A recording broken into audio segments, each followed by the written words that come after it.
racism. And they burned about 5 miles of businesses in Minneapolis. They went to Seattle, they went to Portland. I think they're still demonstrating every day in Portland. And the core of the attack that's going on is an attack on Western civilization itself.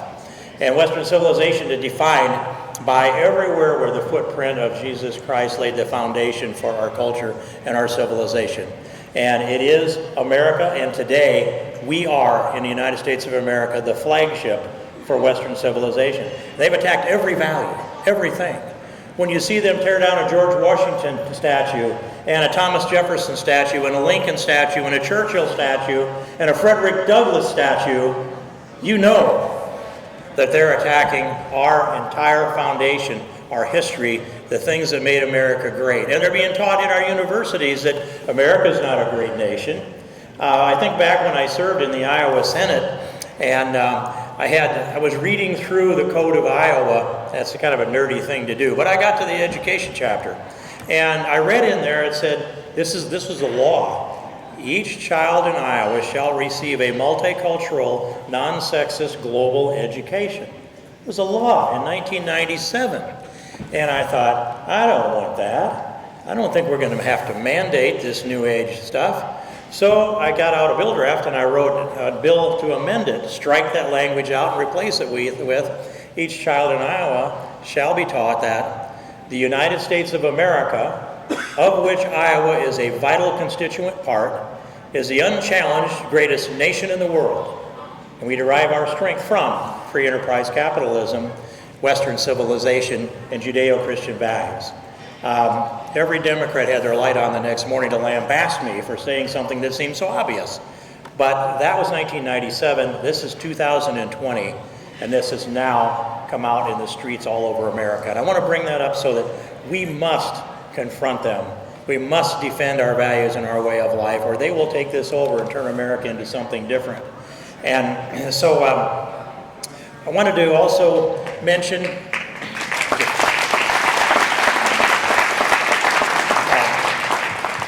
couple other things on my mind.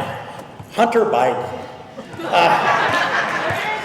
I cannot believe that Hunter Biden had time to do all the nasty things that appear to have evidence behind them today. It looks like Hunter Biden was maybe on something when he turned his laptop into the fella that fixes laptops. And then he signed the document that said, yeah, fix this thing, it's fine. And by the way, that document is that if you don't come back and pick it up after you've been noticed so many times, that's the possession of the guy that's fixing the laptop. So all this evidence is pouring forth. We haven't absorbed it all yet. There's just I watched Rudy Giuliani for 38 minutes today, and he lays a lot of it out like a prosecutor. But there's more and more and more to come. And I don't know how Joe Biden can stand up and say, I ought to be president of the United States. I taught you how to raise my son here, and I kept a close eye on him because he was sending me checks once a month. Actually, that's what I said to each one of my 3 sons when they were born. You're going to study hard, you're going to get good grades, you're going to get a good job, and you're going to send me a check once a month. And actually it worked out that one did that for quite a while. But it was a whole different thing in the King household. It wasn't taking a payoff from Ukraine or $3.5 million from the wife of the former mayor of Moscow, or payoffs from Romania or Kazakhstan, or tens of millions of dollars pouring out of China. And by the way, saves 10% back for Pop, the big guy, and that's Joe. And Joe's brother James, of course, is part of this too. I mean, Rudy Giuliani makes this case. So remember this, they impeached our president. These folks impeached the President of the United States, Donald J. Trump, over zero evidence of anything that had to do with a high crime or misdemeanor, or even any kind of transgression that would cause us one bit of moral concern. And we're the ones that are the moral judges in this country, not those other folks. But they impeached him because that was what they decided. They were going to impeach him on a time frame of the calendar. Get it done before Christmas in the House, and that's what they did. So if those standards that they applied to Donald Trump are enough to justify in their minds impeaching him, how are they going to argue that if Joe Biden's elected president that he doesn't deserve to be impeached when the paper trail and the money and the videos and the pictures and all that disgusting stuff comes home to roost? So we have a mission. We've got to tell people what's out there, and we've got to bring these votes home. There's a lot of votes that have the Democrats are harvesting theirs early, and we've got folks that are going to go to the polls on election day like me, and we're going to get this done. And I believe that Trump will win Iowa strongly. I think it'll come close to double digits. And that momentum will allow us to hold and perhaps expand the majority in the Iowa House, and we don't have to worry that majority in the Iowa Senate's in good shape. Maybe it even gets a little bit better. Oh, Zach and Juliana.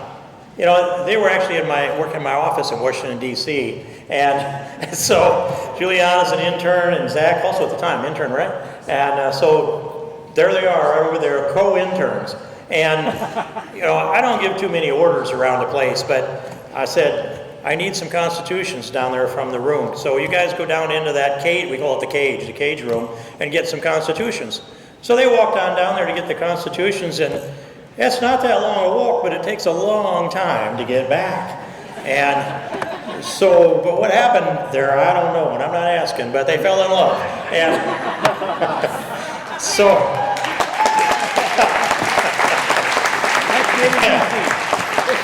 and it's just terrific, and now a couple little ones, and this terrific family. So then, after the primary, and I'm not going to get serious here, I promise, until I introduce our guest speaker, but after the primary, it took about 10 days to clear the messages. It took some time to clear my head. Then I started going out on my deck about a half hour before sunrise, sit down there and start to type.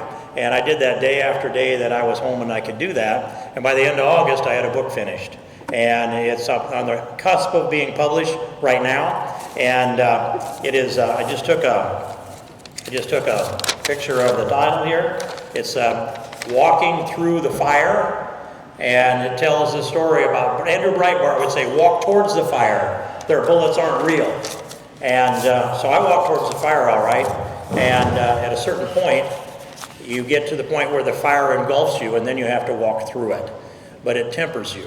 And there's a lot to be learned, and everything in this book is factual as it could possibly make it. So I want to let you know that. And then I came back from Washington the night before last, and I went in to soak up a little bit of the atmosphere in the Amy Coney Barrett hearings that were there. I just thought that was a piece of history that one should absorb. A little hard to get in there with the social distancing, but to watch her testimony, and most of what I've seen is on television, but the way she has handled herself with such clarity, and for me, the word that I'd have trouble having described me if I had to answer, say if the not so amazing Maisie Hirono was to ask me if I'd ever forced sexual favors on anybody that was reluctant, I don't think I could have just said no like Amy did.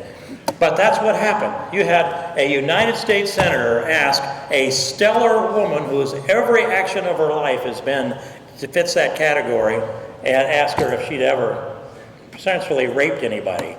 And the discipline was no. And so that's one of the examples. The kids were good. Somebody commented on the 7 children back behind, how they were behaved, and she said, I have eyes in the back of my head.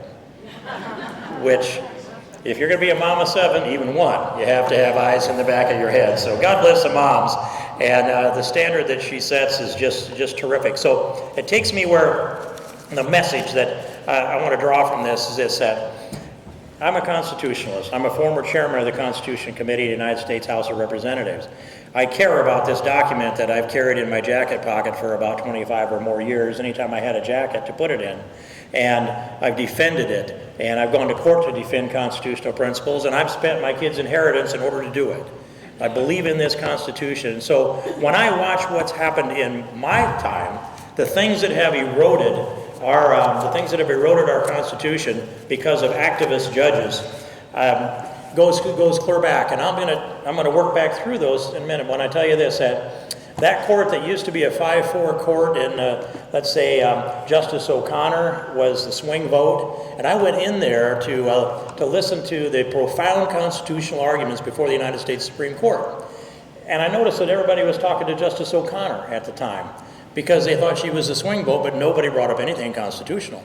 And so that was a little bit of an education for me, but I believe that a justice that doesn't believe in the Constitution shouldn't be sitting on the bench, period. And we've had a bunch of them. But now when Roberts was confirmed, we moved in the right direction. We were more confident than we are today, I admit. But when we had Gorsuch and Kavanaugh confirmed, now we do sit with a court that's a constitutionalist majority, but not quite strong enough to hold Roberts, I think, where he needs to be. This nomination, and within a couple of weeks, confirmation, and seating Amy Coney Barrett on the bench in the United States Supreme Court, I think gives us a 6-3 majority of constitutionalists. And that puts us in a position where now, or maybe in the second Trump term, we could see a 7-2 court. I can't quite imagine my way to 8-1 or 9-0, but it should be 9-0. In any case, then march through these precedent cases that have so eroded our Constitution. When I was a freshman in high school, they took away prayer in the public school, not based on a constitutional principle, based on an activism prism. Then came Griswold versus Connecticut, right to privacy. And what came out of that was Roe versus Wade and Doe versus Bolden, and 62 million babies aborted on an idea that there was an emanation and penumbra in the shadows of the clouds that could be envisioned by an activist justice, but not by a regular layperson, or we would have read it in the language. That was a poisonous decision in Griswold, and it brought about the death of these babies. And then I can go through a number of these, but I just pick two others. Kelo decision, property rights were taken away. They amended the Constitution by a Supreme Court decision. And by the way, Justice Scalia told me he believes that will be reversed someday. And then you've got Obergefell, gay marriage. Now, if the legislature wants to pass gay marriage, they've got a constitutional right to do that. But the court imposing a complete transformation of our society that we had never experienced and didn't advocate, didn't pass in any state in the union, and flipping that thing over overnight, and we accepted it because we thought they wear black robes, they're smarter than us. So this can all be reversed with the court that will be a 6-3 court at minimum with Amy Coney Barrett seated there, and I'm really, really looking forward to this. And so I know what you're looking forward to. It's our keynote speaker tonight. And so I've had the privilege of, we sat down and had a good conversation middle of the afternoon. We did a little plotting for your freedom, and you're going to hear a lot more about the path that we can take on that. But there's a group of people who have been, I'll say, been the targets of the left and targets of the swamp and the elitists and the globalists. And when they have to get them out of the way, they don't care what they do to destroy someone who's in the way of these folks that I've just described. But Sidney Powell has argued over 500 cases before the federal appeals, and operating mostly out of the Fifth Circuit in Texas. And then I've had the privilege also of hosting General Flynn at least twice at my breakfast that I host there on Wednesday mornings for the Conservative Opportunity Society. And I've never left him because I thought they handed him the dirty end of the stick, and it didn't add up what they had done to him. Well, Sidney Powell knew that all along, and I didn't think he had good representation early on, and I'm thankful that changed. Then here's what came out from Donald Trump about a year and a half or so ago, when he said, well, General Flynn didn't hire a good attorney. He hired a great attorney, and that's Sidney Powell. And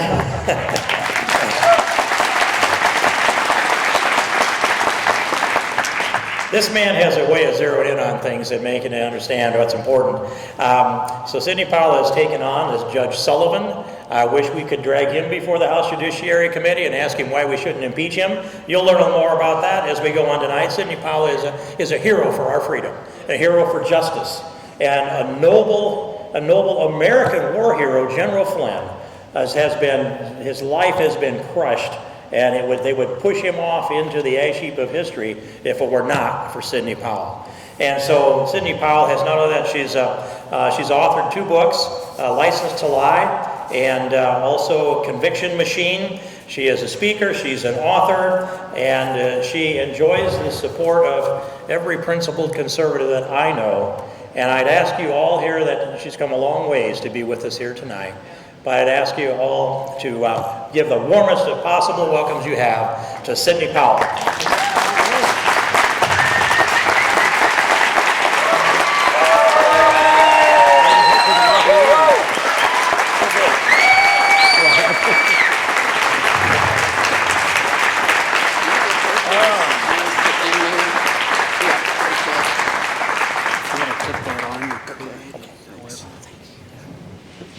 Thank you, Steve, for that wonderful introduction, and for you and Marilyn being here tonight and bringing us over. Really appreciate it. Tell me how this mic is reading. Can you hear way back in the back? Okay. All right, great. I can't thank you all enough for inviting me here and the warm welcome that everyone has given us. The hospitality has been extraordinary. I know Barb and Mary Ellen and many of you have contributed in lots of different ways to making this trip happen and be successful. I also want to thank my good friends Donna and Greg Mosing, who were kind enough to bring me on their jet, and my son Wilson, who's here also, so that we could get here in time and get back in time for me to do the things that I have to do. That was a great and generous gift. The Wells family has enabled us to stay in their beautiful home overlooking Lake Okoboji.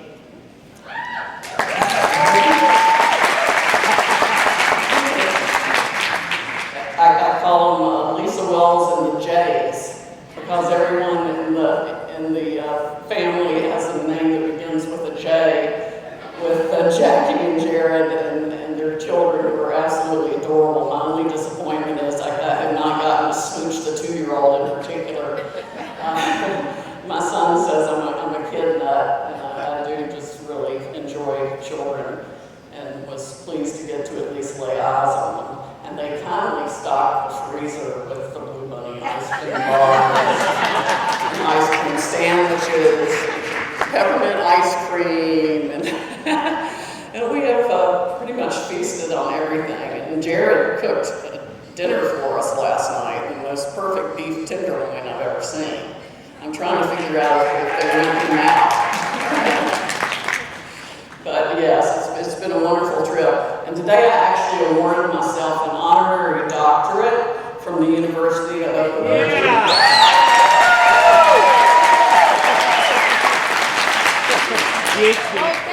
Yeah, go Fighting Phantoms. I'm right there in full support of the team. Absolutely love them. I think they just play amazing sports of all kinds. And got my sweatshirt and got a pair of shoes, got some pictures taken. My degree is in draining the swamp.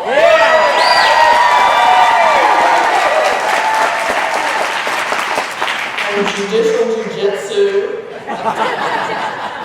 And judicial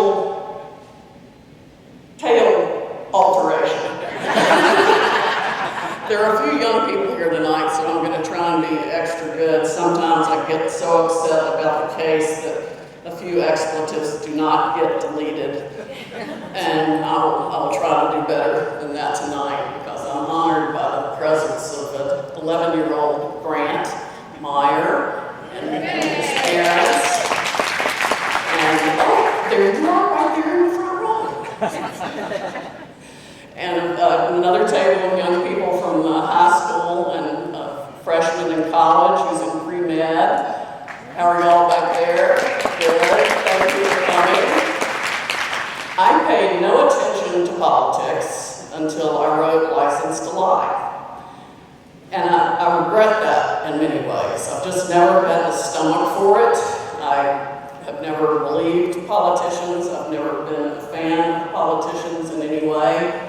And I've certainly learned why, in particular, in the last 8 years or so. But I should have paid more attention sooner. And I can't tell you how important it is for all the young people who are here tonight to pay attention and to get active right now and stay active. I met another man who's here, thank you. Another man who's here who did start young and has been politically active all his life. And there's no telling the good things that he has been able to make happen because of that. And I had my head down, I was studying, I was doing all those things and doing them pretty much right, but I just didn't pay the attention I should have paid to politics, particularly in my adult life.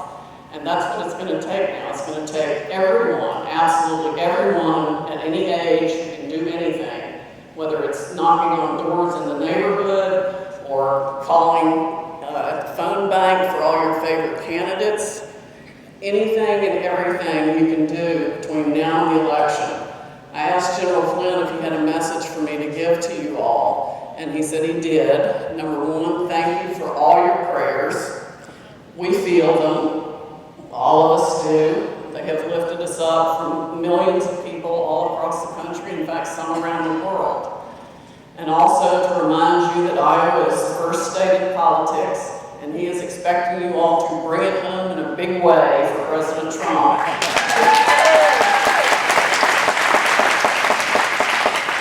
And for all the Republican candidates, we have just got to paint this country red because we must save it. I mean, now is the time we truly have to save this country, or we will be down a path of virtually no return. And I hate to think what it would take if we don't turn this corner right now. The president has effectively been robbed of his first term. I mean, can you imagine what he would have accomplished if he hadn't been hogtied, bound, and gagged by all the ridiculous, quote, investigations and all the hoaxes they have pulled? I mean, they will lie, they will cheat, they will steal, they will kill, they will do anything to get the power back.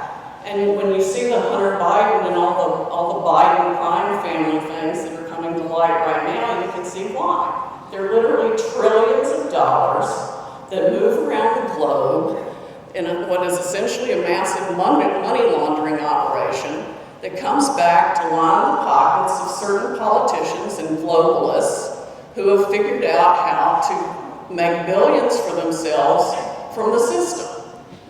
And they're just more sophisticated about it usually than a hand-to-hand kickback. But fortunately, there are going to be emails on Hunter Biden, and I'm pretty sure there are emails on lots of other politicians too, if anybody would investigate it, that make clear how bad the graft and kickbacks and effectively bribery has been for decades now. Certainly ever since the Clintons were in, it's done nothing but get worse. So, if we had a director of the FBI that was really doing anything, we could get to the bottom of that a lot sooner. But I asked Barb what she wanted me to talk to y'all about tonight. I think there's good news and bad news in the fact that I don't prepare a speech, so I don't, have anything that I'm going to read or talk to you from. But that could be the bad news too, because I don't have a prepared speech. But, we can talk about the Flynn case. I can explain license to lie to you. Barb said she wanted me to kind of give you the background on how I got into all this to begin with. And that was, well, I guess I started practicing law a long time ago. I don't do numbers, so I'm not going to tell you how long. And my useful accountants would just belie that to you anyway. You just wouldn't believe if I told you when I actually started practicing law. So we're going to leave that out. But it's been a while. I started in the U.S. Attorney's Office in San Antonio in the Western District of Texas and argued my first case in the Fifth Circuit several decades ago. Loved being an assistant U.S. attorney. But that's because when I was in AUSA, they told us to seek justice, not convictions, and they meant it. We were supposed to do what was right in the courtroom to make sure that the district judge followed the law, even if it was contrary to the government's position in that they wanted the defendant convicted. So there were times when I got chewed out by judges who were so pro-government, they wanted to send the defendant to prison for longer than he should have gone. I had one judge in the Eastern District of Virginia who wanted to send a young man who had a roach clip in the back seat of his car to prison without bail, even before he was convicted of anything. There were several different instances where I had to do a better job in the courtroom of representing the defendant when I was a prosecutor than his own lawyer was doing. And it really shocks a federal judge. They're not known for taking the word no very well in the first place. And for the prosecutor to say, no, judge, you can't do that, that's not law. When that's what they really want to do, they don't exactly know what to do about it. But that's what we did. And there were times when we had to agree that the government had done something wrong. When I was doing appellate work for the Western District of Texas, there were times when the trial attorneys had screwed up something. They had just made a mistake. They'd made a closing argument that was over the line, or they had failed to produce evidence that was favorable to the defense that they were supposed to produce, or a couple of different things. I had one that didn't draft the indictment right, and the jury instructions left out one of the essential elements of the offense. And that's reversible error. Now, people in today's DOJ would fight that. They would fight that for years. Drag the defendant through something he shouldn't be dragged through, just for the sake of punishing him with the process. But that's not what we did. We did what's called confessing error. We would tell the Court of Appeals that the government had made a mistake. In fact, for you lawyers, if you run the word botched through Westlaw, you will find in a footnote a decision authored by Judge Irving Goldberg on the Fifth Circuit, quoting me saying the agents botched it because they had overdone something with respect to a search warrant. And I wasn't going to stand there and try to tell the court what they had done was right. It wasn't. They botched it. But it turned out we won anyway on a different basis called harmless error. But throughout my practice, I've just always tried to find out what really happened in a case, what the truth is, and then work toward the right solution based on the truth. And that has given me freedom that I think most lawyers don't enjoy. I mean, there have been times I've had to convince clients to settle if they should have paid something or they did something wrong and they needed to take care of it. And other times I go to the mat fighting for them tooth and nail, like I do with General Flynn, because I've known since the whole thing came up with General Flynn that he was absolutely innocent.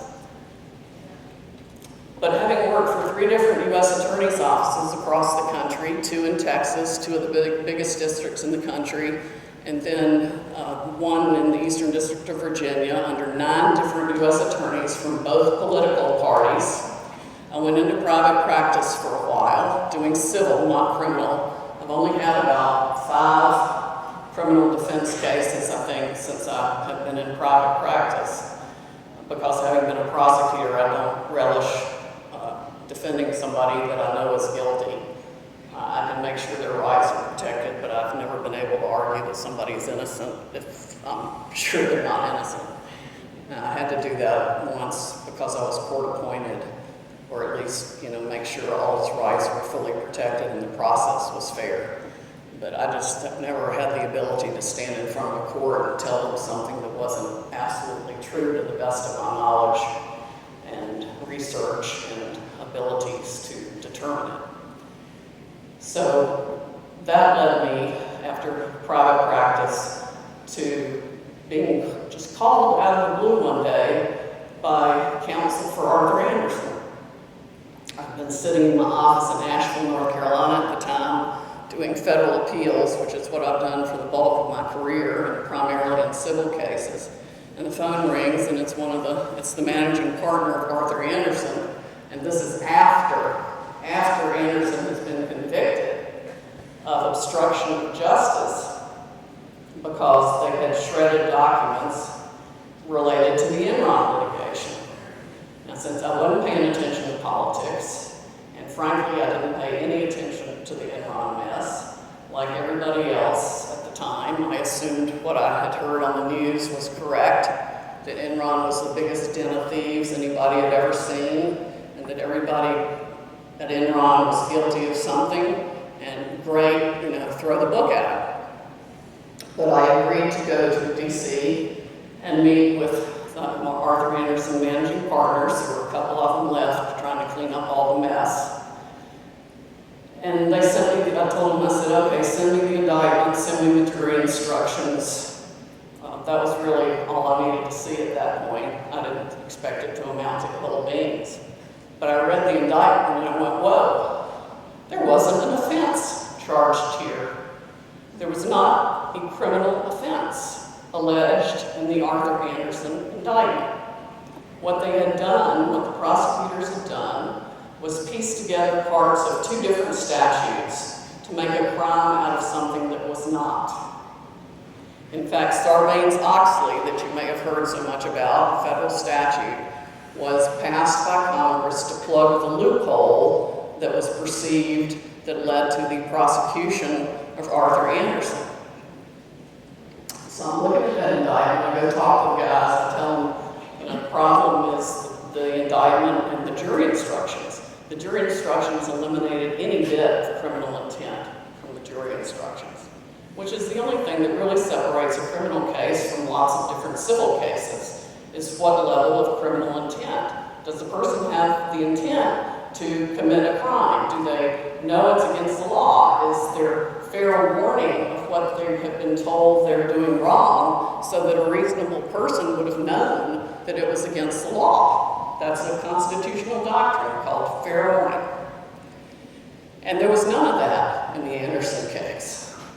So it turns out the guys were interviewing 3 different lawyers. The other 2 were big firm lawyers. One was Maureen Mahoney from Latham & Watkins, probably one of the finest firms, big firms in the world. And the other one was somebody from Meyer, Brown & Platt, another big New York firm. Well, it turns out that Maureen Mahoney and I had told them exactly what the issues were. The other person had already briefed it from another direction. And so they hired Maureen and me to help them. I think we were doing the reply brief. So this is as late in the appellate process as you can be to have any input in what the appeal is going to be. So the case has already been tried, so it's already been a disaster there. The company's been convicted. And the main brief has already been done. The government has already responded, and we're on a very short fuse to draft the reply brief to the government's brief before the case is argued.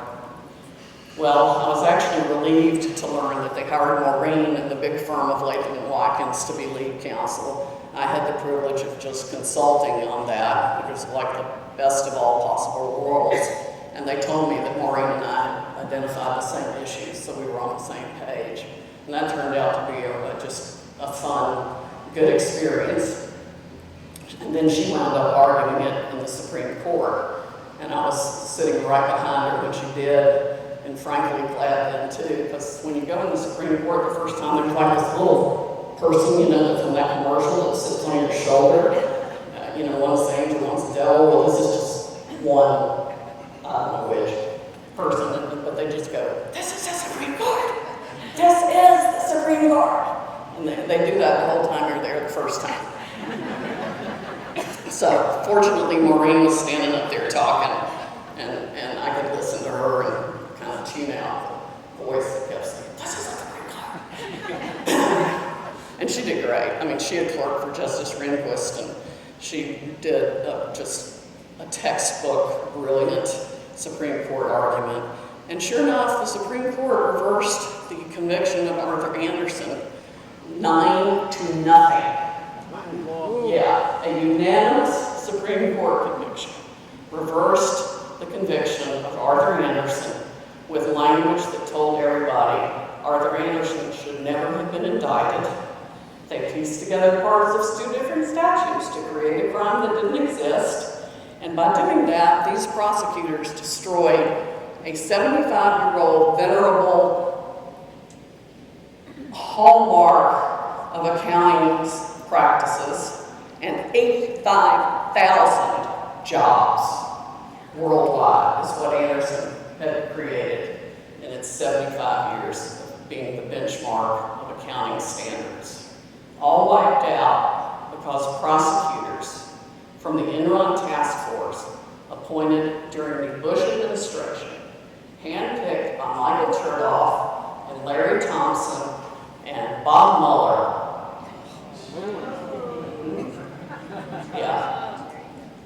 just wanted to send a power message to the big accounting firm that had done business with Enron. They wanted to send a message to Wall Street that if you do business with Enron, if you did it, we are going to hang you or destroy you for it. And that made it so then any firm whose door they went to knock on to demand whatever they wanted would have to say, "Take it, get it, tell us who you want, they didn't, then they would be dealt the death penalty that was dealt to Arthur Anderson. And these prosecutors knew exactly what they were doing. They knew that Anderson represented 2,500 publicly traded companies, so that they sealed the indictment for a week, and they had to work behind the scenes with Anderson for a week before they unsealed the indictment to avoid the upheaval in the markets that would have resulted if they had just immediately announced the Anderson indictment when the grand jury returned it. So they knew they were dealing the death penalty. And I have heard since then, learned since then, I should say, that President Bush approved the destruction of Arthur Anderson. Why that is, I do not know. It was completely needless, it was wrong from every direction, it should not have happened, but it did. So then these same prosecutors who were handpicked by the Bush team set their sights on Merrill Lynch, and in particular 4 Merrill Lynch executives.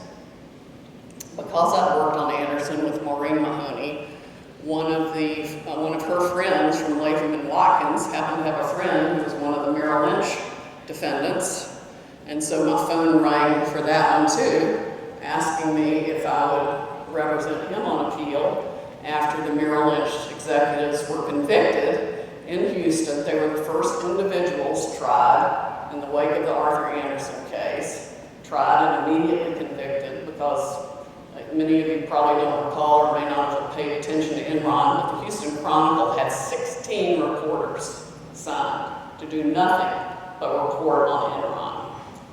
And one of the things I quickly learned is the only thing that winds up in the news when any criminal case is happening is what the government wants you to hear, which often bears no resemblance to the truth, as we know from our media now, and how controlled it is by the left. Well, as best I can tell looking back on it, it's been that controlled by the left for at least 20 years, probably since the Clinton administration for that too. So I represented Jim Brown, the Merrill Lynch executive, and those of you who have read License to Lie know what happened there. It took me 6 years to uncover it. All 4 Merrill Lynch executives went to prison for up to a year, with the judge telling them, "Oh, I understand you were just doing your jobs that day." And with us sitting out there screaming that they should be given bond pending appeal because their prosecution was completely unprecedented. There wasn't a single case from any court anywhere in the country like that one, state court or federal court, because there were no bribes, there were no kickbacks, but yet they were convicted of depriving Enron of the, quote, honest services of the lying snake, Andrew Fastow, who couldn't have given a day of honest services if his life depended on it, because he couldn't spell the word honest, much less be it. But 4 Merrill Lynch executives were sent to prison for, quote, conspiring to deprive Enron of the honest services of Andrew Fastow, who worked for Enron, mind you, not Merrill Lynch, and for helping falsify Enron's books and records. Remember, they worked for Merrill Lynch, not for Enron. So the whole thing was, yet again, I go look at the indictment. Who's it written by? Same people that wrote the Anderson indictment. Same characters all over again. I read the indictment. It's an ordinary business transaction. But Andrew Weissman was the attorney heading the prosecution of the Arthur Anderson case, with Leslie Caldwell, who was chair of the Enron task force at the first time. And then Andrew Weissman was chair of the Enron task force by the time the Merrill Lynch indictment came down, so I could see his fingerprints all over that too. And I thought, this is starting to look like a pattern. Well, that's the understatement of the century. They made an innocent business transaction sound like a crime that you would want to send anyone to prison for. They could make giving your mother a Christmas present sound like a crime you would want to send anyone to prison for. These guys have just a way of choosing words and creating a narrative out of the story they tell in an indictment that would convince anybody just hearing it read that there's a crime here. Never mind, it was just a business transaction. I got a frog in my throat just in time to do this speech.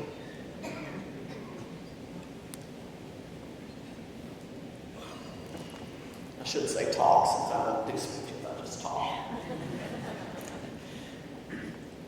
So there we were with the Merrill Lynch executives, being sent off to prison, a screaming bloody murder that at the very least they should get bail pending appeal.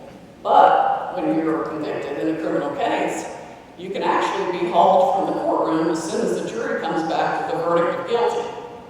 That happened to former Congressman Steve King, who tried to have Lois Lerner held in contempt. Oh, that's bad.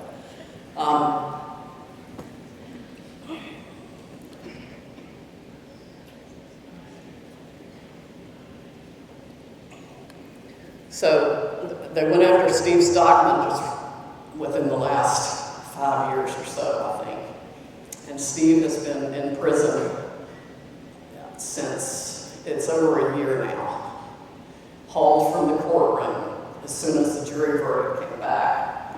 I tried to help him get bail pending appeal. Actually, I tried to help him get out even pending his sentence, which they almost always let someone stay out pending their sentencing, particularly nonviolent.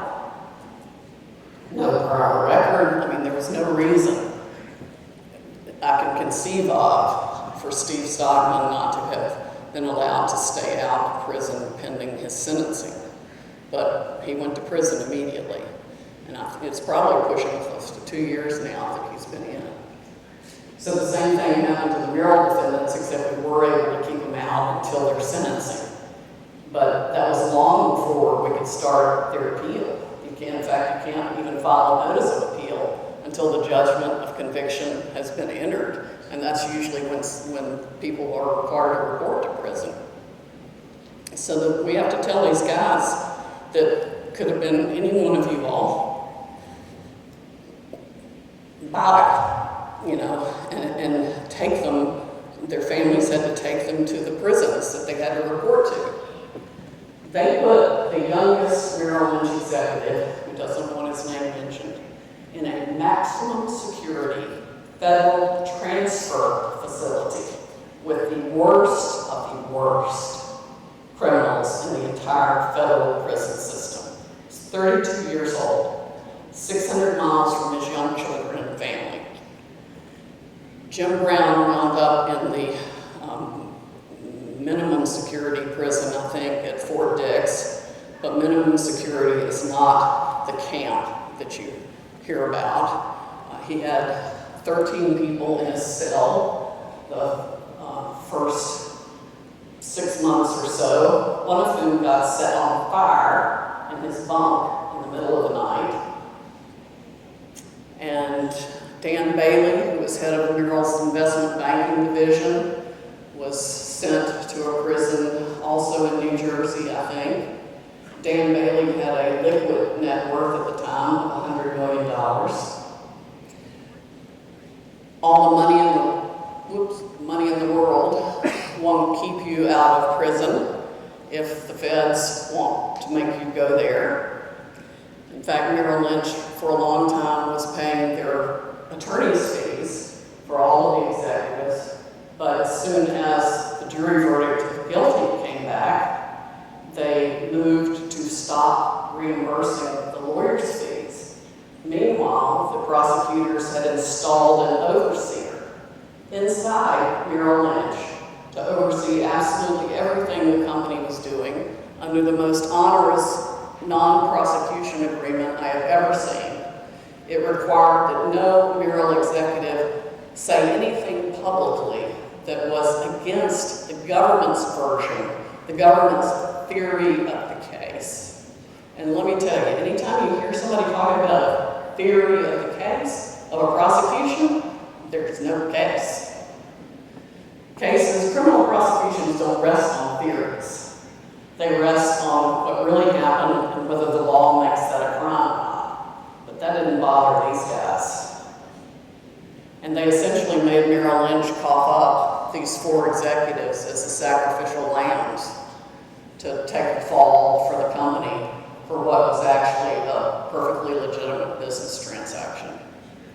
It took me 6 years to find the evidence that they had yellow highlighted before the trial that they knew showed the Merrill Lynch defendants were innocent, and hid it for 6 years while they prosecuted an indictment that did not state a federal crime. And all 4 Merrill Lynch executives served up to a year in prison while we were working on the appeal. The Court of Appeals started catching on at the oral argument, which is kind of late because the briefs were filed several months before that, and we had even appealed the denial of bail pending appeal. We'd even appealed that decision to the Fifth Circuit, which is a court I've practiced in 500 appeals, know their kids, know their favorite colors. I mean, I know the judges on the Fifth Circuit as if they were almost lifelong friends. I feel like some of them raised me from a baby lawyer to a full-grown one, and I was just beside myself, being upset at the court's failure to take this seriously. But the media and the whole outrage of Enron, the devastation that it had caused across the country, made everyone case. So that is what led me to write License to Lie. I never wanted to write a book, never planned to be an author, had no interest in being on TV, had no interest in being political.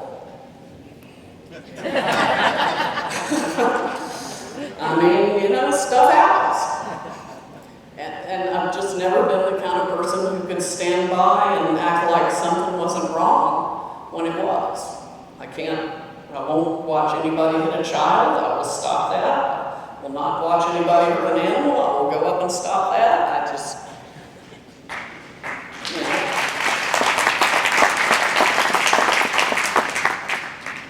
just can't stand by and watch an egregious injustice happen. So there you have the nutshell of License to Lie. It gets a little more complicated because in the book I also address the Ted Stevens prosecution. You know, Ted Stevens was the longest serving Republican in the United States Senate. And the Democrats had targeted him as the 60th seat they wanted to win, whatever year that was, so that they could then pass Obamacare.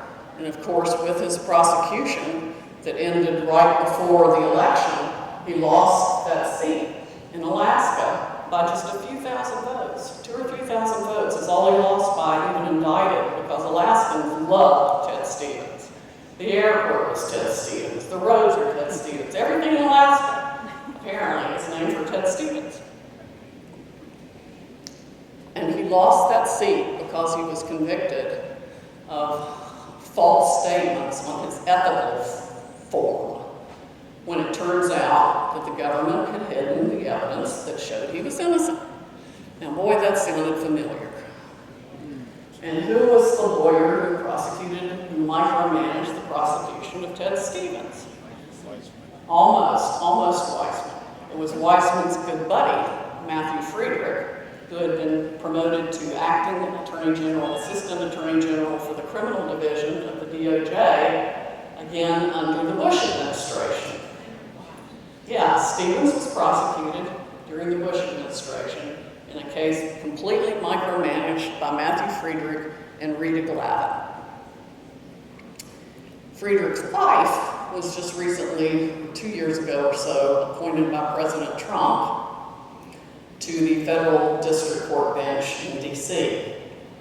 And she has had one of the Russiagate cases that she has also failed to handle properly and failed to dismiss. It was the one that Mueller indicted Pam Sandwich in. He indicted a company that did not exist. And so a bunch of that has had to be dismissed, but not without significant expense and problem and all of that. And as soon as I read that Dabney Friedrich had been appointed a federal district judge, I went, oh, no way. I mean, people have got to start paying attention to the spouses and the prior records of everyone in D.C. And we really need some kind of rule that if one of you's in the government, the other one can't be. Because they're just, one of the things I've learned is Washington, D.C. is the most incestuous place I have ever seen. And just unbelievably corrupt, as you know. But sure enough, the Ted Stevens case resulted in Alaska losing that 60th seat that the Democrats wanted, and that resulted in the passage of Obamacare. So prosecutions definitely have long-lasting and serious consequences. The Stevens case had to be thrown out. An FBI agent broke ranks with his fellow agents and exposed serious government misconduct, hiding evidence, an affair between one of the agents and one of the witnesses, the sexual misconduct of one of the witnesses. He was a pedophile. Just everything that could have gone wrong in the Stevens prosecution went wrong. The hero, the judicial hero, is incredible irony. The judicial hero of License to Lie is none other than one Judge Emmett Sullivan. Yeah. So I wound up on General Flynn's case. I think, okay, this is going to be great. I'd actually written some articles as soon as I saw that Flynn was being prosecuted. I knew the case stunk to high heaven and that he was completely innocent. And here we go with Weissman again making up cases against people. As soon as Mueller picked Weissman for his hit squad, as I call it, I knew exactly what was going to happen. The Manafort family bought the book and called me up and said, "Oh, you've written Mueller's playbook." Well, yeah, that's exactly what it's going to be doing and how they're going to be doing it. And Weissman is the most unethical prosecutor that has ever, I think, been affiliated in any way with the Department of Justice. And sure enough, Loretta Lynch brought into the Department of Justice Leslie Caldwell, who had been the first chair of the Enron Task Force, and then Leslie brought back Andrew Weissman, who was then at New York University, I think, having slinked out as Deputy Director General Counsel of the FBI under Mueller after we filed a grievance against him for his conduct in the Merrill Lynch case. He managed to get a cushy job at NYU, where I think he is back there again. And then, of course, Matthew Friedrich, his buddy, had done the Ted Stevens case. Then I also saw Lisa Monaco, Obama's counterterrorism advisor. She had prosecuted the Enron broadband case, and she's up there then being Obama's counterterrorism advisor. And Catherine Rumler, Obama's longest-serving White House counsel, was one of the corrupt prosecutors in our Merrill Lynch case. So I'm watching all these people just rotate into the Department of Justice and the Obama administration into the highest paying jobs they could, the most powerful jobs in the Obama administration. One of them was always in the Department of Justice, protecting the others. That's why it took 6 years to accidentally actually get the information that showed us the Merrill Lynch executives were innocent. These cases can go on forever. The Enron Task Force kept people in litigation as long as 10 years. If they got the first conviction reversed, they'd take them to trial a second time. Some of the guys were on facing their third trial on the same or residual offenses and wound up having to plead guilty just because they could not take it anymore. They had no money left. Like I said, Merrill Lynch paid the attorney's fees for the Merrill Lynch defendants until they were found guilty. And then they actually did stop paying the lawyers' fees. Well, nobody can continue to fight out of their pocket. Dan Bailey could, but the other defendants couldn't. And fortunately, once we got the case reversed, the company reimbursed the defendants for what they had to spend. But that's only because the Second Circuit in New York had decided a case involving KPMG. My alarm clock's going off to tell me it's 9 o'clock. I'm supposed to start taking questions now. KPMG government can't, that it's a Sixth Amendment right to counsel violation for the government to stop paying, or to tell them they can't continue to pay lawyers' fees, that if a company wants to continue to reimburse its executives for prosecution, they can do that. So that was a help. But yeah, the Merrill guys just went through unmitigated hell. All the prosecutors wound up getting promoted. If they weren't in the government, they were in extremely high-paying jobs. Catherine Rumler went to Latham and Watkins, the big firm that Maureen Mahoney had been in, where I think the average partner makes about $5 million a year. Ones who have been White House counsel, I'm sure, make 10, upwards of 10. And she's now at Goldman Sachs. She's now general counsel in the general counsel's office, or general counsel at Goldman Sachs. Leslie Caldwell, I think, is at Latham and Watkins. Sean Berkowitz from the Enron Task Force is at Latham and Watkins. They just, punch their tickets to seven-figure salaries in international law firms by getting their pictures on the front page of the paper every day and doing the bidding of the left to achieve whatever social and political objectives the left wants achieved at cost. The cost doesn't matter. The taxpayer bazillions of dollars don't matter. The waste of resources, no problem. And no matter how many lives they destroy in the process, they don't consider that at all. In fact, they have learned that the process is often the punishment, which is why General Flynn has been under the microscope for 4 years now. And my former judicial hero, Judge Emmett Sullivan, is going to look a whole lot different in the next book. He's going to look a whole lot different in the next book because the mask is off. I learned just at the hearing we had, confirmed what I had suspected for more than a year now. At the hearing we just had a few weeks ago on the government's motion to dismiss the case against General Flynn, which, by the way, has been pending now for 162 days and must be granted as a matter of law because there's no way to prosecute someone if the government doesn't do it. The judge cannot. It's a separation of powers issue.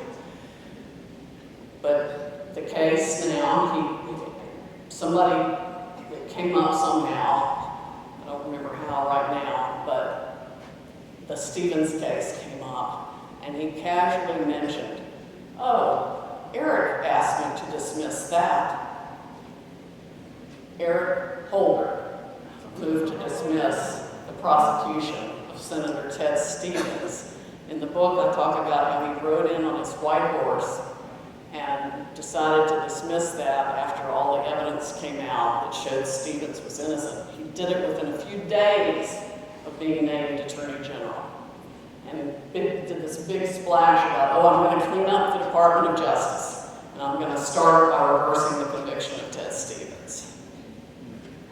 And here they're screaming like bloody murder about Bill Barr after having an independent review done of the Flynn case that started by a prosecutor from St. Louis in January when we moved to withdraw his guilty plea, and produced hundreds of pages of exculpatory evidence that showed the case against Flynn was completely manufactured by none other than our beloved FBI at the direction of the 7th floor, which is McCabe and Comey. And of course, we know from notes that came out recently that Obama and Biden were in on the whole thing. I certainly always knew Susan Rice was. I certainly knew that Obama had to have known. But now we have gotten documentation of it. We have notes from Mr. Brennan now. It was always run, the whole setup of General Flynn was run like a counterintelligence thing from the beginning, like an op that they might pull against someone in a foreign country that they wanted to unseat. The whole Russia hoax thing was done that way. The same information sort of coming from different sources, appearing to come from different sources at the same time from multiple avenues. State Department, thumb drive from the State Department, thumb drive from Perkins Coie, the law firm for the Clintons and the DNC, a thumb drive from Nellie Orr at Fusion GPS, her information sent to Bruce Orr at the Department of Justice, who was just fired apparently, or left before he was going to be fired 2 weeks ago. No, I'm sorry, I think it was September 30th, but we just learned that he finally left the Department of Justice. He was running the back channel between Christopher Steele and the FBI and Nellie Orr at Fusion GPS. And who was he briefing at the Department of Justice after they fired Christopher Steele as an FBI paid informant? He was briefing none other than the chief of the fraud section, Andrew Weissman. Oh. Was Andrew Weissman in Bruce Orr's chain of command? No. But I'm convinced that Andrew Weissman was back at the Department of Justice with Leslie Caldwell and Loretta Lynch. I've called them the Deep State Transition Team. Yeah. I think, well, obviously, Obama knew about the Clinton email server because he was emailing her under an alias. And he had to have approved that for the emails to even go through to him from the White House, through the White House system. So, I'm sorry, what? Evergreen. Oh, okay. All right. I didn't even know that. I forgot that. So Hillary's emails are going through to Obama under an alias, and he had to have known absolutely everything that was going on. But it's only now that that information is really starting to come out. Judge Sullivan entered about 8 docket orders starting at midnight last night. They've been coming through all day today. One came in at 1 a.m., then they started again about 8 a.m., I think. And he's entering in the record and allowing people to appear from all the Friends of Court filings that were made in the case. He wasn't supposed to allow Friends of the Court in a criminal case in the district court. There's no provision in the rules for that. There's no way it should have been allowed for anybody to pile on against a criminal defendant when the government has decided to drop the case. But that didn't bother him. And most troubling, it didn't bother the D.C. Circuit Court of Appeals that is predominantly left. In fact, the vote came out 8-2 to allow Judge Sullivan to go ahead with the, quote, hearing, end quote, on the government's motion to dismiss, despite the fact only 2 cases in the entire history of the statute have required a hearing or allowed a hearing in the face of the government's motion. And those, one was from a territorial court of the Virgin Islands 20 years ago. And the other one was a situation where the government just said, oh, we move to dismiss in the interest of justice. And the judge said, well, you know, give me more than that. So they had a hearing to decide what that, or to hear what that was, but it didn't amount to hill beans. And of course it was dismissed. And every case ever decided under Rule 48A, which is the government's motion to dismiss rule, requires it to be dismissed. So we will win the case for General Flynn.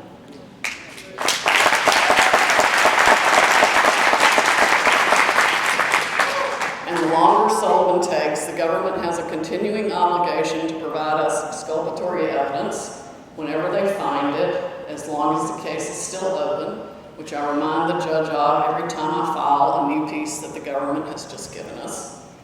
The only way you can stop the disclosure of that evidence is to grant the motion to dismiss with prejudice. I still don't expect him to do that. I really don't. I think he is so biased. If you want some entertaining reading about my current thoughts on Judge Sullivan, on my website, SidneyPowell.com, you can sign up for updates. And I would encourage you to read the motion to disqualify him that we filed about 2 weeks ago, I think.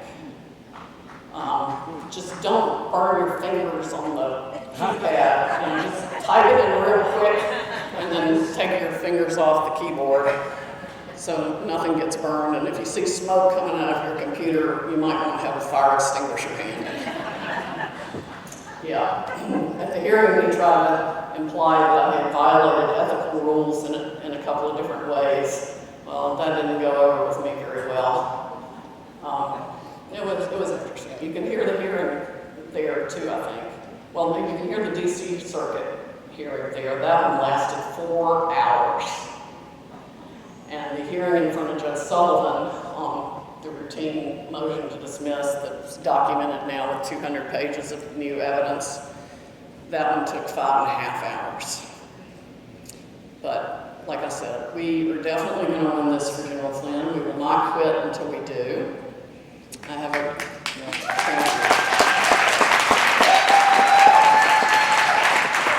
It may take the Supreme Court because he's entitled to dismissal with prejudice, so the government can't bring the same charge again. I think Judge Sullivan's going to try to make it so the government can charge him with the Foreign Agent Registration Act violations that they also made up. But again, they made those up, and there's no way that's going to fly. But it's going to be an interesting saga. Stay tuned. The decision's going to come out anytime. I promise to leave time for questions. I see one hand up already. So if you got a question, go ahead and shoot me that. Christopher Ray and Gina Haskell. Christopher Ray and Gina Haskell. Swamp. Total swamp. Both swamp. The information on YouTube. Are they, the question is, are they holding up the information that we need? Oh, hell yes. Yeah, I mean, we still don't have the original 302, the report of the interview of General Flynn by the FBI agents. What we do have shows that it was materially altered the night of February 10th by Agent Strzok and Lisa Page.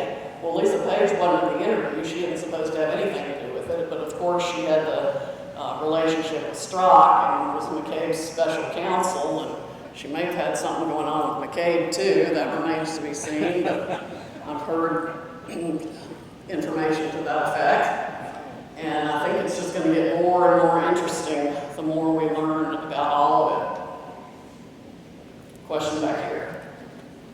Looking back on the original Enron, do you feel as a result of what's happened now that this could possibly be due to the energy complex in Houston and the amount of money that they spread around in that area and the Bush connection to the energy system? They got the bona fides, they realized what they could do, and expanded it out, because there's several other cases that are similar to that. Oh, yeah. At that same time, where these guys with money got away with this, and they just kept.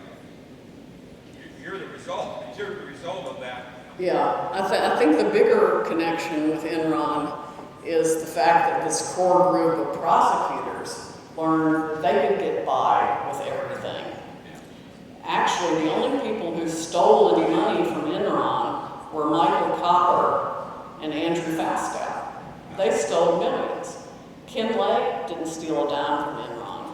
Jeffrey Skilling didn't steal a dime from Enron. He wound up doing 14 years in prison. Skilling did. Of course, Lake essentially committed suicide. Not actually, but well, he stopped taking medicine and went to a high elevation and wound up having a heart attack. But yeah, because he knew he was going to be sent to prison for at least 24 years. I mean, people kill people and don't go to prison for 24 years. But that's how hostile the environment was in Houston to all things Enron. And of course, you know, Enron caused a lot of devastation to a lot of people all across the country. I don't mean to minimize that, but the irony was that the people who really committed the crimes at Enron were given life sentences or not prosecuted at all. Meanwhile, they essentially set up and forced them to cooperate against the executives that they wanted to nail. And there became this whole group of white-collar crime prosecutors in the Department of Justice who notched their belts by prosecuting anybody who has a CEO or CFO initials after their name. And the same for politicians. They're like superstar targets. You know, how to punch your ticket to a 7-figure salary in international law firms or get yourself promoted in DOJ is to, quote, take down one of these people. Never matter whether the offense is a real offense or the facts actually constitute a crime or whether what you've alleged is true or not. It's all gotten completely warped. And they're doing it, they call it lawfare. They do it particularly, and Obama was the worst. I mean, he and Holder weaponized every single federal agency. Did y'all know the EPA has a SWAT team? Yeah, a SWAT team. Raided Gibson Guitar Company in full SWAT armor at 5 o'clock one morning over mahogany wood that turned out to be perfectly legitimate, but they sold it to a Democratic competitor after they confiscated it from Gibson Guitar. Another good book is John Thun and Hans von Splakowski, both friends of mine, wrote Obama's Enforcer about Eric Holder. I would encourage you to read that one. It's an eye-opener. Yes, sir? Do you think the process now has become the penalty rather than the conviction? Yes, for sure for those that they It are. seems to be with the Flynn case, it's not Yeah. whether you're guilty or not, it's the process. Right. Process and the penalty. Yeah, the process is the penalty to a large extent. You know, it's been 4 years now for General Flynn. Judge Sullivan is refusing to let this go. I have no idea how much longer it will be. If he takes very much longer, we'll have to mandamus him again I think straight to the Supreme Court is what would be the next move, because this is just absolutely untenable and unacceptable in any way. Way back in the back.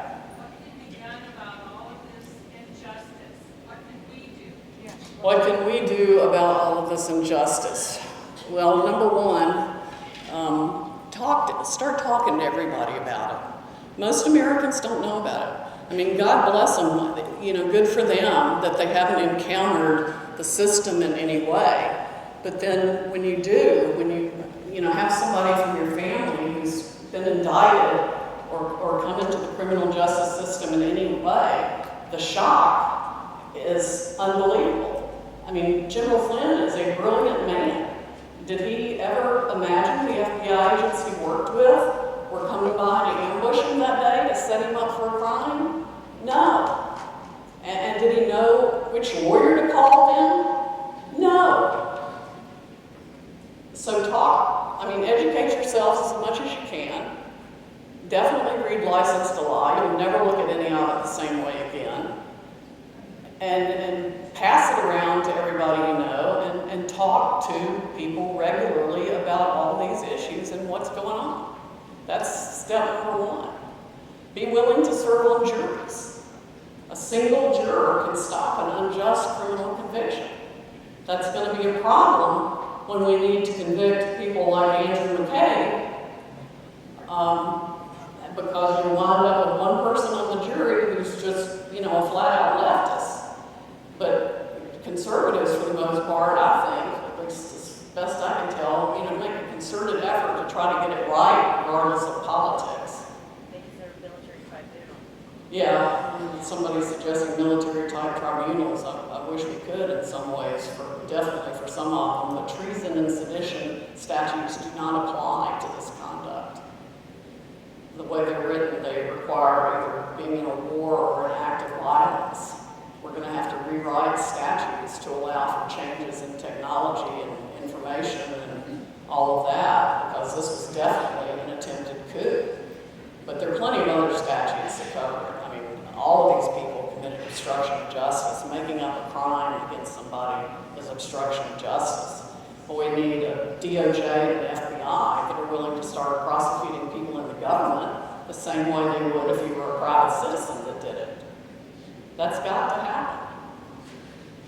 I've seen people at DOJ, even in the last year, not be prosecuted for things that anybody else would have been put in prison for.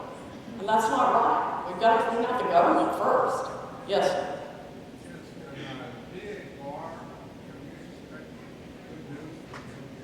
Sorry, I cannot hear you. Attorney General Barr, Bill Barr, Yes. I'm not hearing enough positive from him. I would like to hear a lot more from him too. I know he's a good man, a brilliant man. He didn't have to do this. I think his heart's in the right place. I think he is surrounded by people of a different persuasion that don't care about truth or justice or are part of the problem. I don't think he has that many people around him that he can trust. And I think the president, in lots of ways, is still in that boat. And that's another reason why we need to give President Trump a resounding mandate and the backup in Congress and the Senate to do what needs to be done to make clear that this stuff has to stop now. Back there. Can you tell us anything about what the government was looking for during General Flynn's proffer for debriefing? What the government was looking for in General Flynn's, when they went by on January 24th? Well, after he entered his plea, he cooperated for a while. What were they looking for during this debriefing? Yeah, there's multiple debriefings. I really can't talk about that, but it wouldn't be anything of any particular interest. In fact, it was amazing how much time they spent bringing him in for this, that, and the other that was ridiculous for them to ask about. Had nothing to do with anything.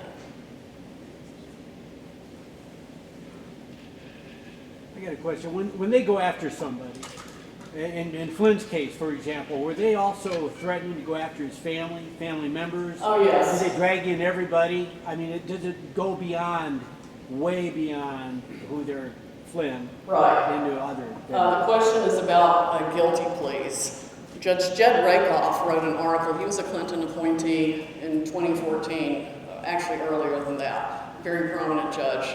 I generally like Rakoff. He wrote an article called Why Innocent People Plead Guilty. And it's simple. In fact, I would guess at least 10% of our prison population are people who are completely innocent of what they were accused of doing. Another 10%, you can't tell whether they're innocent or not because the trial process was so warped and abused by judges like Ewing Warline in the book, or Emmett Sullivan if you're on the wrong side of his predisposition, that you can't tell they didn't get a fair trial, so you can't really say they're guilty. And fixing it on appeal is very hard. Appellate courts affirm about 89% of the cases that are brought before them. And they view that as, oh, that's a good thing, that means the trial courts are getting it right. Well, not necessarily. It means there's a very strong predisposition against reversing a criminal prosecution. And it's very hard to get the judge's attention on that. But the power and the might of the federal government focused on an individual is beyond crushing. Every count of an indictment is worth at least 5 years in prison. They told General Flynn that he would be spending 25 years in prison. They crunched him in a very small time frame for making his decision whether to plead guilty. They told him he would be getting the Manafort treatment, which included solitary confinement, being walked out of your house in full view of the media. The media was camping out on his street in Alexandria, Virginia, day and night. And then the coup de grace was kind of twofold. Number one, his own lawyers didn't even correctly and fully inform him of what little bit the government had told them. So there was a complete misunderstanding as to what the agent said. That's the best characterization of it. And they threatened to indict Michael, his son, who simply worked in an administrative capacity with Flynn Intel Group on what we now know they knew was a completely bogus claim. But that wouldn't have stopped him for a minute from getting the indictment. So he had about 3 or 4 hours and he was broke. He'd had to sell his house in Alexandria, his townhouse in Alexandria. Covington, by that time, had billed him over $3 million to walk him into a proffer and to the guilty plea. He paid them every dime they could break, beg, or borrow at that time. The legal defense fund that has been working to pay our bills only had $25,000 in it, and he owed him over $2 million then. The pain to his family had to stop. He just couldn't see a path forward. But the two most egregious things were not knowing the truth. The government did not disclose any Brady material to him whatsoever, not only just what they have produced recently, but a significant amount of other information.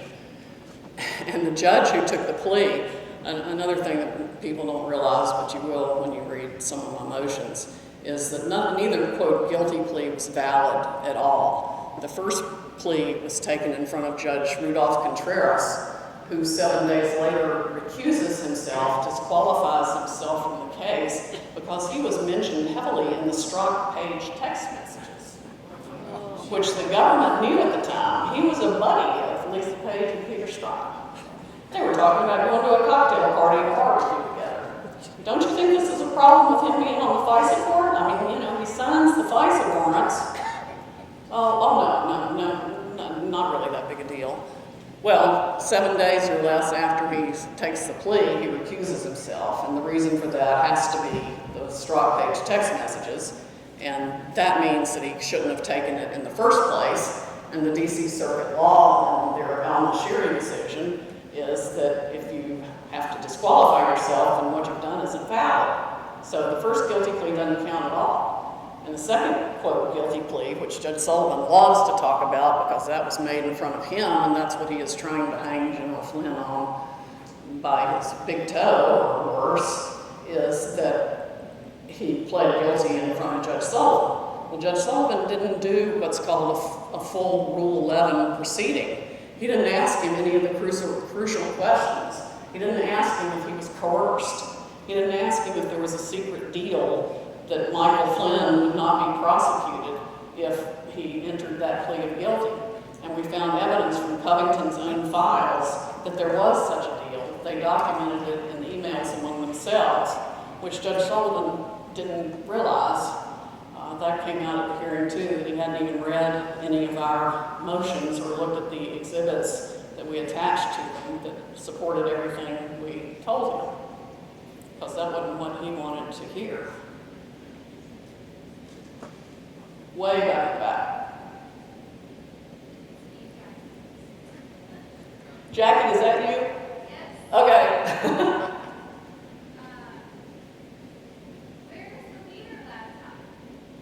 Where's the Wiener laptop? Where's the Wiener laptop? That is the $64 billion question.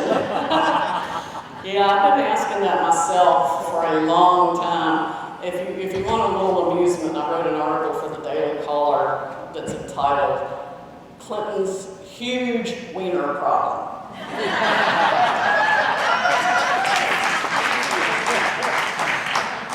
And the follow-up on that was Comey's golden emails. Because when I looked closely at the Inspector General's report, I realized that the FBI, while claiming to have reviewed all the emails on the Wiener laptop that related to the Clinton stuff, had specifically not even gotten a warrant to cover the emails that Comey himself said were the golden emails, her BlackBerry backup emails that they had supposedly turned over every rock to find anywhere and everywhere. They excluded those from the terms of the search warrant.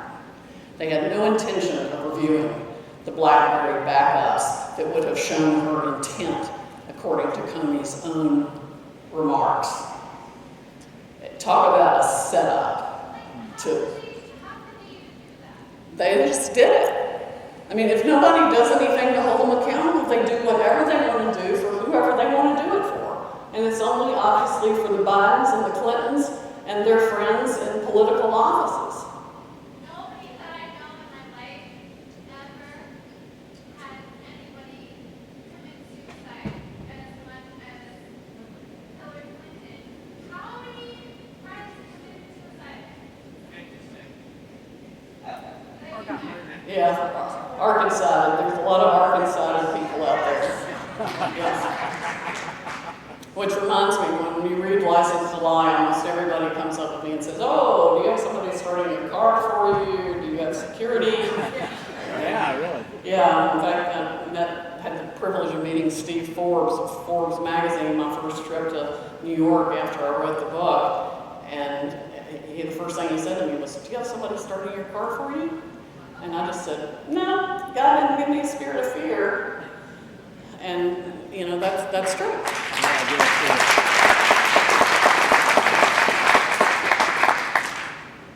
Just not going to go there. Another one way in the back. I got a different one for you. What's your rough estimation as to when the swamp will be officially drained? And how much legalities are you trying to be in once that happens? Your estimation. I heard the first question. It's how long do I think it'll take the swamp to be drained?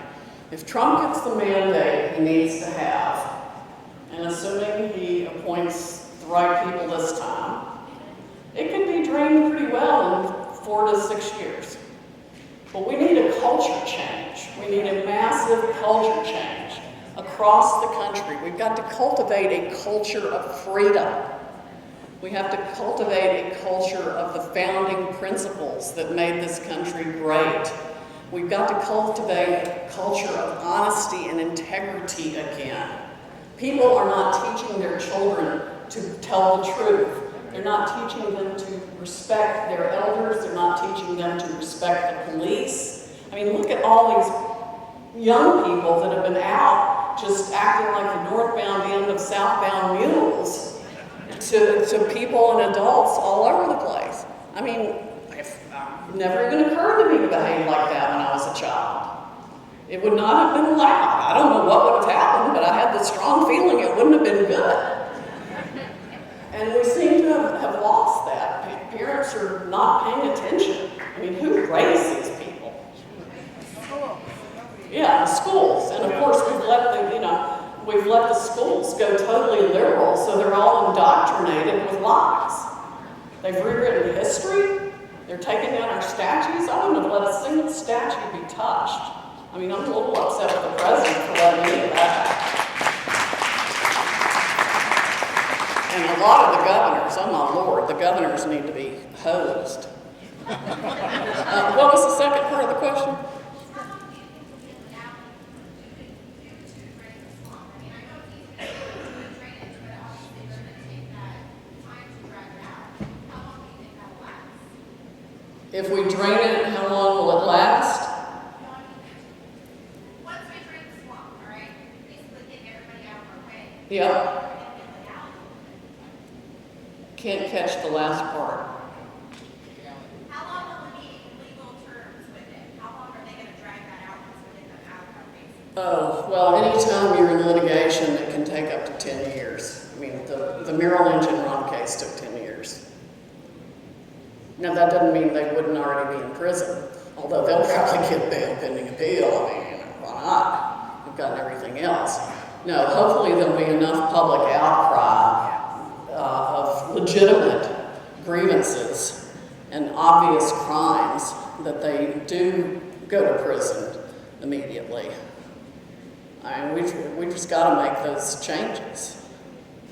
There's one over here, and then I'll get back to you. Yes, sir. This Durham report, is that ever going to come out? Is it going to have any effect when it does? The question's about the Durham report. When's it going to come out? Is it going to have any effect? I think Durham is looking at indictments more than a report. He jolly well better be. There are clear crimes that have been committed that any reasonable prosecutor should be able to prosecute based on what we know in the public record. How's that going to work? I don't know. But if we don't get some results by the time of the inauguration, I think the president is going to do something different. I mean, he's just, I don't see him tolerating this much longer. And I'll be up there with a pitchfork myself or something. Yes. I read a couple, last week there was some attorneys that were part of the unmasking. One of them stepped down and then another one took a private sector job. Is that normal protocol for a U.S. attorney to be that? It almost seems to me like somebody got to them, they stepped down, and now we got to start over because a new attorney's got to take over. the questions about the unmasking, and John Bash from the Western District of Texas was doing the unmasking analysis. Unmasking itself, there's not a crime in unmasking itself. So I was not concerned and he did finish the work before he went to private practice. And he has been an assistant U.S. attorney or U.S. attorney for a good while. And there comes a point, I mean, frankly, I don't think anybody should stay in government service more than 10 years on an average basis. So I think it's good that he rotated out, because that's probably how long he's been doing it. I mean, there's a burnout factor. You start seeing everything as a hammer or a nail, whichever end of that it is. And it's just not healthy to stay in the government cubbyhole for 30, 40 years. Like, I don't think there should even be career, quote unquote, Department of Justice prosecutors. I really don't. If you haven't done criminal defense work at some point in your career, and I don't think any judge should be appointed without having done criminal defense work, civil defense work. We need a lot more variety of experience and backgrounds in our federal judiciary. Nobody should ever go from U.S. attorney to federal district judge. I mean, you just shouldn't. If they haven't done a representative, I mean, the bulk of the work of federal district judges is criminal cases. And there are judges on the bench that have never defended a criminal defendant. They have no idea about how the government hides Brady evidence all the time. And if you go as a U.S. attorney, straight to the district court bench from being a U.S. attorney, you think, oh, well, our office did it right all the time. Well, nobody's ever challenged that. No, they probably haven't. Certainly not in the last 20 years. Unless you have an exceptional office, and there are not that many of them around. New York is notorious for bad U.S. attorneys. Southern District New York, Eastern District New York, that's where the Weissman gang and the Retta Lynch and Leslie Caldwell all came from. They're the ends justify the means prosecutors. So we need 2 decades of conservatives pushing the line back to founding principles, fundamental integrity. Because what we've let happen is we keep conceding. So every time we concede, you know, if you start here with where it was at the founding, the left keeps pushing us that way, my left, and we compromise. So we come to here thinking we're compromising. No! So what we've done is we've gotten pushed off the blooming stage, trying to be nice about it. We've got to reclaim this ground, and we probably ought to be pushing them a little more that way. Yep. So we're in for a fight. And we got to do it now. So do you also think there's an issue with so many of our judges and people in the Justice Department coming from the same few schools? Oh yeah, the issue with the judges and people in the Justice Department coming from the same 3 schools, yes, very much so. Those are bastions of the left. The professors at those Ivy League schools just have a different perspective on the world than, I mean, they're so divorced from reality, they wouldn't know it if they bit their nose off. And they just can't follow it. They don't get it. And our kids have been so indoctrinated, not mine, it's not personal, mine's a friend of Charlie Kirk's. Got the eye roll on that one. We have the eye roll perfected in my family. It started with me, I'm pretty sure. But yeah, we need at least 2 solid decades to turn the culture around. Starting in the homes, going back to the universities, the top of the FBI down, the top of DOJ down, and fire, transfer, weed out by any means required all the people that don't have the honesty and integrity needed to be trusted in those positions. And that includes Republicans as well. I mean, I have no illusion that a bunch of Republicans in the Congress and the Senate some of the graft and corruption that they've been feathering their nests with. But first we turn the country red, then we weed out the rhinos. I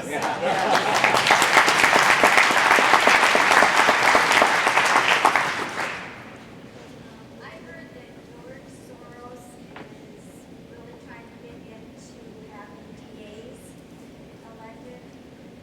Talk about Yeah, George Soros electing local district attorneys, effectively owning the cities that he's doing that in, electing judges, funding judicial elections. Texas, for one, judges are elected, and their campaigns are funded a lot of times by the lawyers who appear before them. It's not exactly a good system. But yeah, Soros has been very targeted about funding the new breed of district attorneys that prosecute the victims and free the criminals, both in New York, Philadelphia, Dallas, seeing it in Dallas, Louisville, or St. Louis, the McCluskeys. Yeah. Perfect example of the wrong persons being prosecuted. All the chaos we're seeing in the big cities is a result of Soros's funding of prosecutors who want to release the criminals and jail the law-abiding. Didn't realize that until the last couple of years. And he is behind a lot of the funding of the human trafficking that we see and many of the other social ills that we see. Is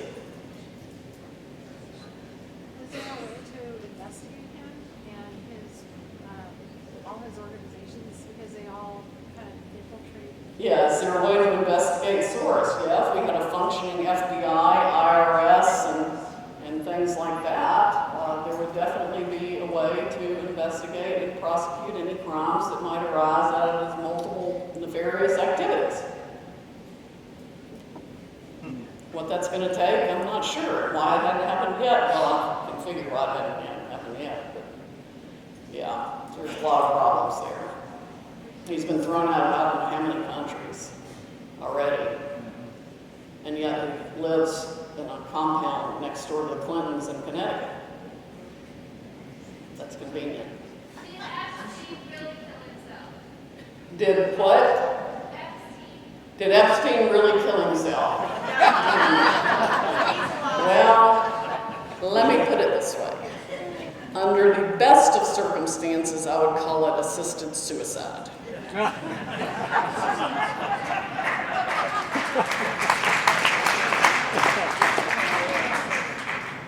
I think that's a fair statement, regardless. Yes? How culpable is Joe Biden in the Michael Flynn case, specifically the unmasking of Michael Flynn? Yes, how culpable is Joe Biden in the Michael Flynn case and specifically the unmasking of Flynn? If I remember correctly, Biden unmasked him himself. Chief of Staff McDonough unmasked him. As I said, unmasking is not per se illegal, but to give you some context, General Flynn was in the intel community for his entire career, 33 years in the military, including 5 years deployed in active combat and all kinds of special ops. He unmasked one person in his entire career in the intelligence community, and that was someone who was talking to a known terrorist. So for all these people to have been unmasking him was absolutely outrageous. What the real crime, and that we still haven't identified, at least we don't know, although I think I have a pretty good idea, is when the classified transcript of the phone call with the Kisley Act was leaked.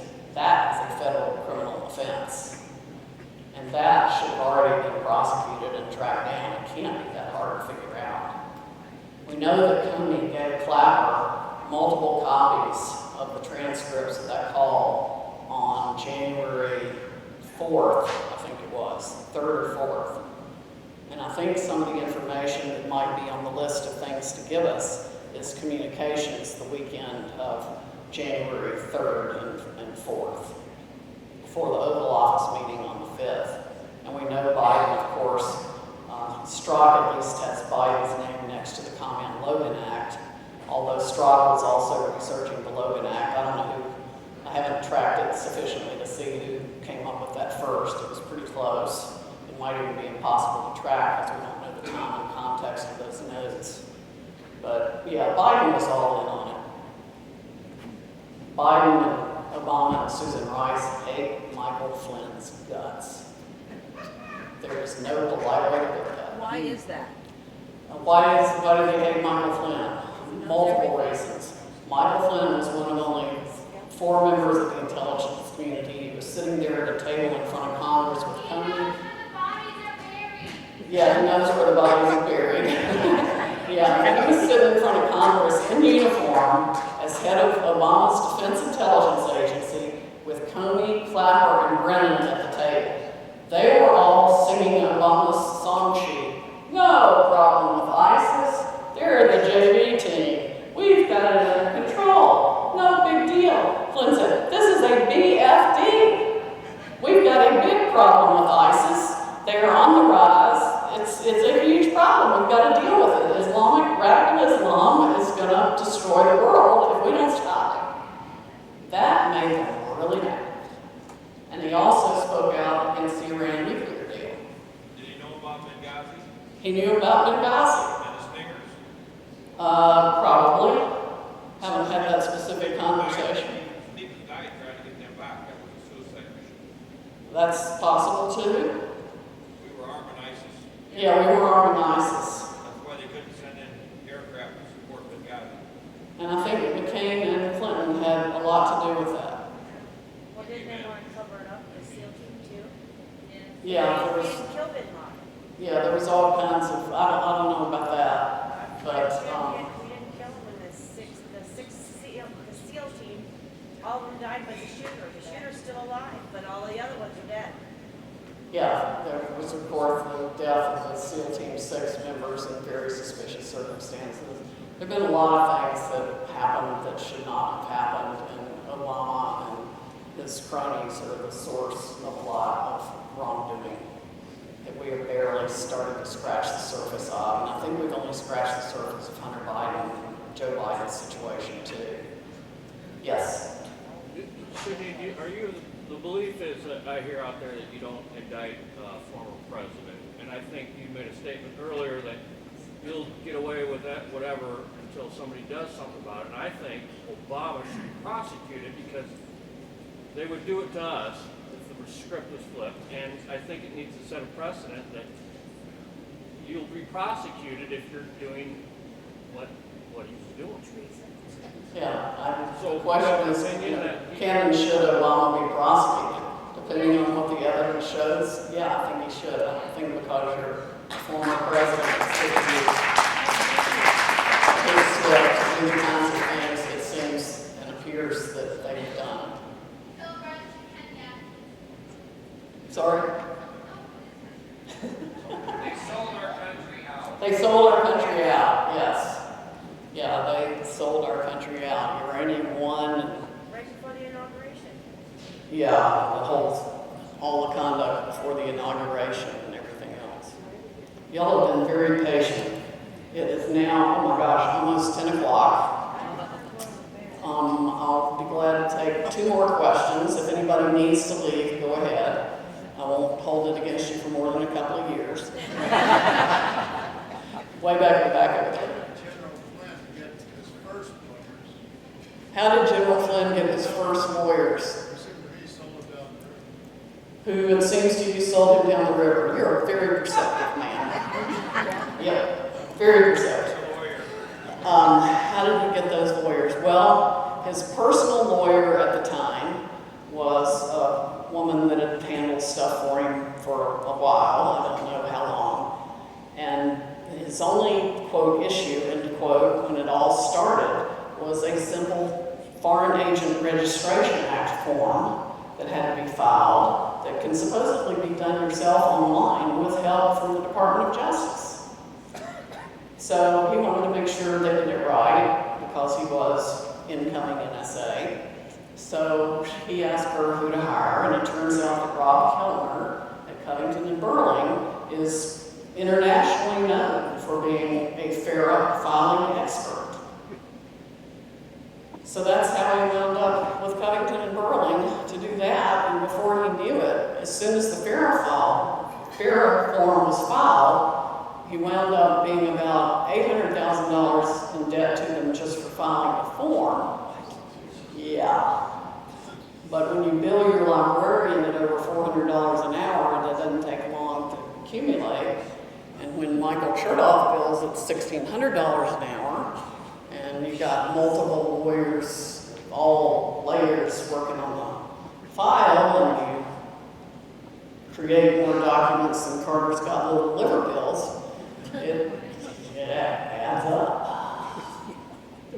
And so by the time he got the form filed, it was only a couple of weeks before they started dumping subpoenas on him from the House committees, the Senate committee, for production of documents. That added up another couple of $1 million, lickety-split. And before you know it, the Mueller investigation is on, and he's targeted by them. It was all clearly a coordinated plan to pour it to him from every angle they possibly could to just grind him into the dust. And by that time, he was into Covington. By the time Mueller was appointed, he probably owed him a couple $1 million and had sold his house. No, he sold his house, I think, in August or so. And then, of course, the plea was in November, but it was just a massive assault. Yes?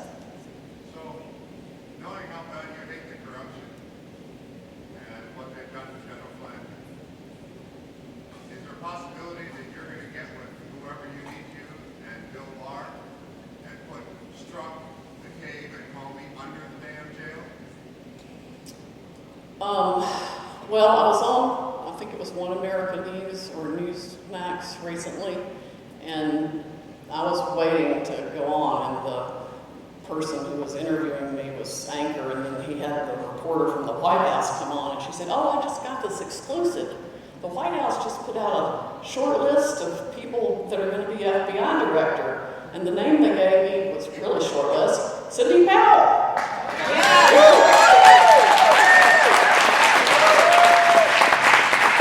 Of course, nobody had called me at that time. And so I'm sitting there hearing that. The anchor's laughing because he says, "Oh, guess who happens to be, waiting to come on right now? It's Sidney Powell." So then the reporter burst out laughing. I'm sitting there laughing. The anchor's sitting there laughing because, it just all kind of happened with nobody knowing that at the same time.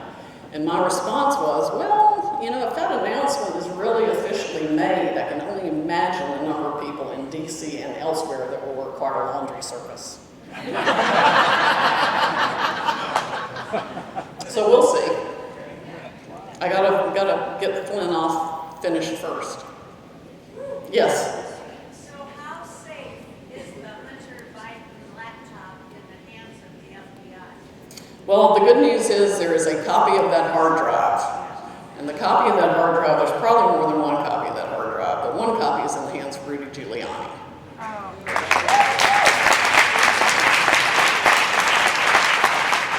And you can count on more coming out every day about that. He was going to give it to Fox. Sidney, I got to ask you though. Now they're trying to make a case. The media, as you know, trying to say that was a Russian setup, giving that to Giuliani.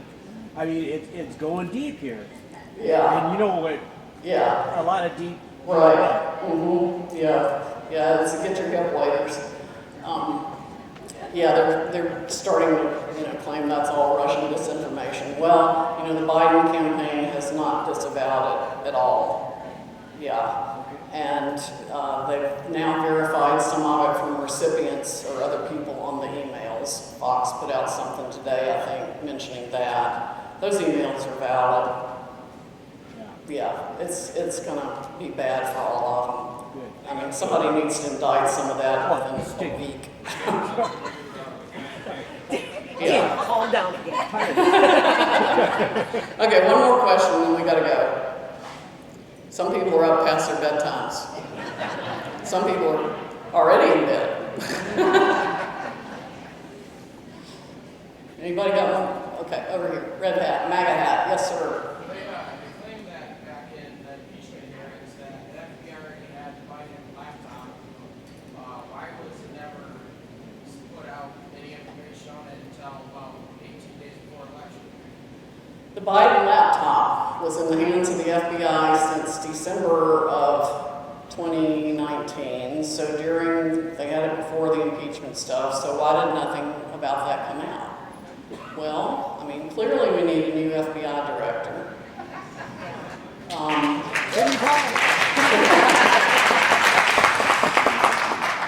It could also, well, I really can't think of a good reason for it other than that, because with that information, it shouldn't take long to get a significant indictment against Hunter and Joe Biden. I mean, just the little bit we've seen so far is pure pay to play. And that's why the Clinton notebook, I mean, the Wiener laptop's missing too, because if you think there's pay to play info on Hunter's laptop, Wiener has got it all. Aside from all the other stuff on there.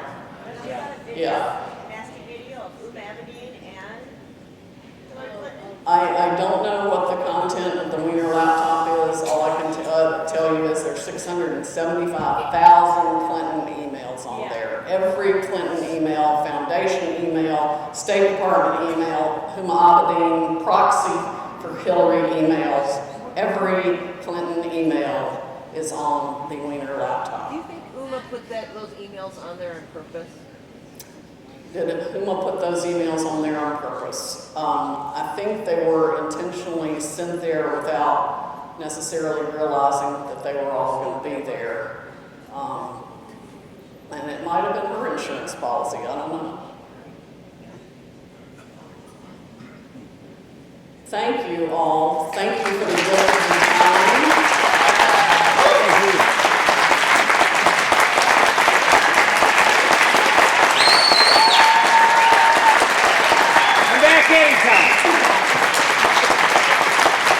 Thank you all so much. It's been a wonderful experience, every minute of it. I've met so many great people here. Everyone has been so hospitable and kind and encouraging, and we continue to appreciate your prayers. Amen. And thanks to everybody that made this event